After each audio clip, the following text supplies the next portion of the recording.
I would say that Asian Americans were beginning to feel like, do you guys view us as expendable? Oh, man.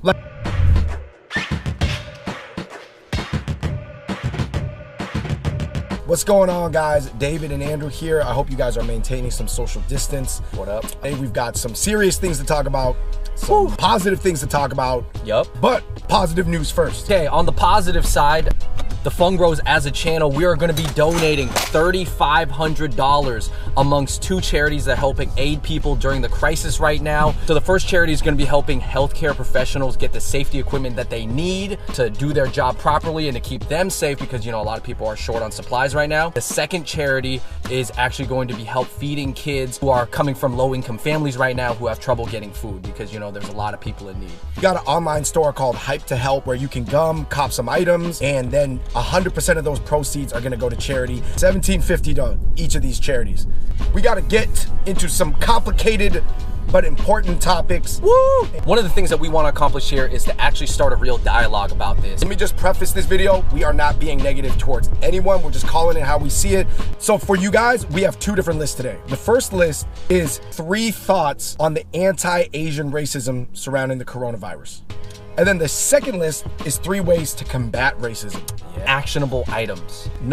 List number one, the anti-Asian racism is real and increasing the longer that America is affected by the coronavirus. Yeah, and this by now I feel like is a fact. I mean, you've seen the cases pop up, they've gone viral, you're hearing about this happen all across the world. Anti-Asian racism is on the rise, but that also does not mean that every single person is going through racism right now. Just talking about statistically, this is being tracked by a lot of smart people, and it's just like shooting up. This seems to be happening even globally, not just in America, in Australia, in the UK, even in other parts of Asia that you wouldn't expect. And the logic behind the racism is that Asian looking people are responsible for the virus, and if anybody feels like the world is gonna collapse or all the terrible things that are happening as a result of it, basically they're blaming it on people who look Asian. And the only reason that was our first point is because I think to some people, anti-Asian racism is still not really like a real thing. Point number 2, it seems like the powers that may be do not really have anti-Asian racism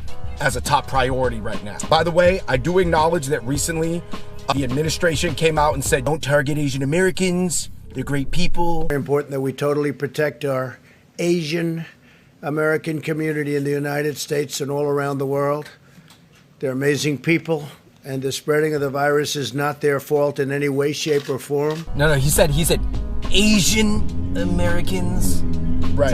Yeah, he's very awkward. It was awkward, but he said it. He acknowledged it. And we gotta give him props for that. Yeah. Let's not forget what he had said earlier, which kind of like led to this. As much as the administration is acknowledging it now, I think we also have to wonder, like, how much is it gonna make up for what happened? Can it have a reverse reaction and kind of make up for it? I don't know. Was the damage already done? And to be honest, a lot of damage was done. Point number 3, the racism against Asians is happening at like 3 different levels. Okay. What's the street level? Okay. Level 2 is the suburban level, and level 1 is the geopolitical level. Right. So the street level is the one that everybody's familiar with. A lot of like, if you get punched on the street, you get punched on the subway, this is public transportation.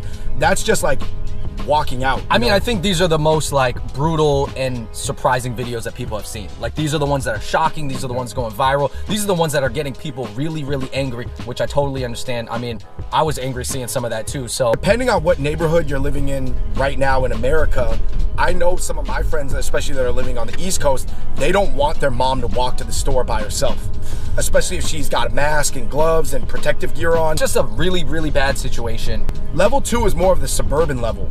And these are the videos coming out of like Target, coming out of like type of store. Obviously the incident at Sam's Club where the whole family got stabbed, that was a mixture of 2 and 3. Level 2 is like maybe the most unexpected because it's middle class, it's happening in suburbs. When all this anxiety and all this pressure sets in from the current environment, whether it's quarantine or people saying that, you know, curfews, basically it's like causing people's middle class niceties and facade to melt away. And they're really just like acting, you know, emotional. It's usually very verbal and it really shocks your comfort zone. You know, these are things that kind of rock you to be like, damn, nah, people really are like that. They really felt that way this whole time. Like, let's say for example, you cough and someone's like, yo, don't cough around me. Your people are responsible for this, don't you know? That would be level 2. And level 1 is sort of like the geopolitical jousting. This is almost like happening at the most elite levels. It's tough for us to understand, but it's like when countries are doing battle and there's just a lot of things at stake, whether it's economics, reputation, just blame game, power jousting. People are trying to maintain control of their own populations. Right. So as regular citizens who are not involved in the political game, sometimes we feel like we have no impact in this. I just have my own life. I can only take care of myself. You know? I think that Asian Americans felt like collateral damage and in fodder, or maybe even to some extent, I'm not taking it to this level. I would say that Asian Americans were beginning to feel like, do you guys view us as expendable? Oh, man. Like, you know what I mean? Like, no, I think that was a feeling. That was a feeling. We'll see actually, like, in terms of action, whether that's like signing a bill or a law or an act. So those are the three thoughts. Just to recap, guys. One, I do think that the racism against Asians in the face of the coronavirus is real. Yep. I do think it's increasing. Number two, I do think that there are some questions on the powers that be, how much they prioritize Asian American safety. And number three, guys, it's just happening at 3 levels. And everybody that's watching online, whether they're going through it in their real life or not, I hope you guys can see the 3 levels manifest themselves now. The 3 levels are street, suburban, and then geopolitical. Right.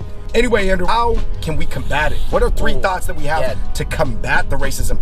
Solutions. This is going to be useful because a lot of people are wondering, like, what can I do? What should I do? How should I feel? What's the first thing? The first point that I have that I think that most Asians can do to combat racism is have a real dialogue about it with, you know, the people around you, and have a real plan. Yes. We already acknowledged that racism against Asians is increasing, so you got to have a plan. You got to understand where you fall in this, what kind of area you live in, what are the chances that you're going to experience different levels of racism. Right, and what level do you think is more possible? Yeah. If you live in the inner city right now, level 3 is the one you should be looking out It's for. possible, yeah, totally. And you got to be vigilant, you got to stay alert, and you got to have a dialogue with your friends and family. Andrew, me and you are not self-defense instructors. No, I'm not an expert on But this. let me just say this, I did do some research. Watched a couple YouTube for this videos. video. Having situational awareness is probably the #1 thing that everybody can do to combat racism. Situationally aware means that wherever you are, in whatever environment, you're just increasing your radar scan. Like, you're crossing the street, guys. You have your head down into your phone and you have like AirPods in. Your situational Especially awareness, the AirPod Pros, because those really block out the noise. Your situational awareness radius is tiny. Right.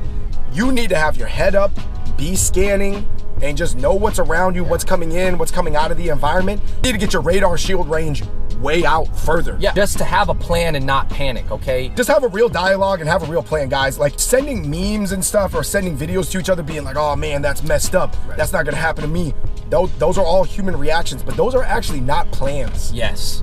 Point number 2, we gotta enlist our non-Asian friends to help us out. We need allies. Yeah, we need allies, and I do have to give a big shout out to Cardi B because I thought Cardi B probably made one of the best videos. Let's stop being xenophobic. Let's stop having crazy anger, because I've been seeing a lot of Asians get beat up.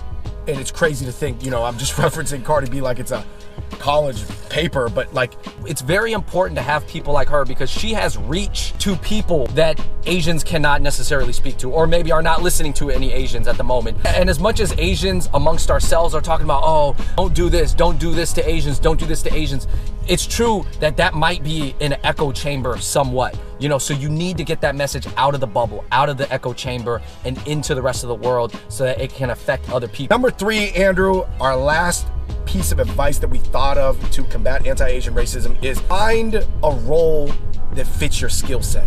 Yes. And I think there's a lot of different roles, guys. There's roles for people to, you know, bust out the camera and record. There's a role for somebody who's really good at internet research to be an internet detective. I want to stress to people that you do not have to be willing to fight another human to help out in combating racism. There are so many levels to do it.